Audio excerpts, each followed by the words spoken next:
గడ్డం ప్రసాద్ ఇట్లా చెప్తాడు. కాబట్టి ఒకటే మాటలు చెప్పాలంటే కాంగ్రెస్ పార్టీ తీసుకొచ్చిన చట్టాన్ని కాంగ్రెస్ పార్టీ చంపేసింది.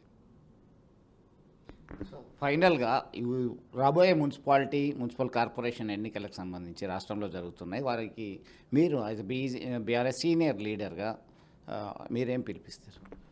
బీఆర్ఎస్ పార్టీ అధినేత తెలంగాణ రాష్ట్రాన్ని సాధించినటువంటి తెలంగాణ రాష్ట్ర తొలి ముఖ్యమంత్రి కల్వకుంట్ల చంద్రశేఖరరావు గారు వచ్చే 2.5 సంవత్సరాల తర్వాత మళ్ళీ ముఖ్యమంత్రి కావాలనే ఆకాంక్ష యావత్తు తెలంగాణ ప్రజల్లో ఉంది.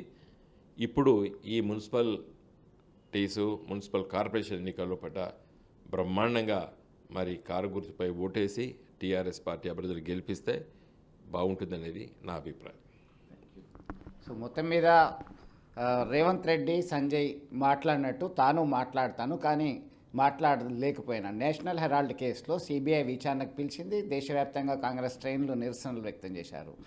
తమ నేత కేసీఆర్ను పిలిచినప్పుడు తాము నిరసన చేస్తే తప్పు ఎందుకు పట్టాల్సి వచ్చింది అనేటువంటి అంశాన్ని చెప్పడం జరిగింది. అలాగే 8 సంవత్సరాలు కాదు 8 నెలలు జాగ్రత్తగా ఆయన కుర్చీని కాపాడుకుంటే మంచిది అనేటువంటి విషయాన్ని సైతం ప్రస్తావించారు. అలాగే పార్టీ ఫిరాయింపుల నిరోధక చట్టానికి సంబంధించి ఖచ్చితంగా మార్పులు తేవాల్సినటువంటి అవసరం ఉంది. కాంగ్రెస్ పార్టీ తీసుకొచ్చినటువంటి చట్టాన్ని కాంగ్రెస్ పార్టీ నేతలే గౌరవిస్తలేరు అనేటువంటి అంశాన్ని పాయింట్అవుట్ చేయడం జరిగింది. రాబోయే కాలంలో ఖచ్చితంగా కేసీఆర్ నాయకత్వంలో మళ్ళీ అధికారంలోకి రావడం ఖాయం అనేటువంటి ధీమా వ్యక్తం చేశారు. ఇది తాజా.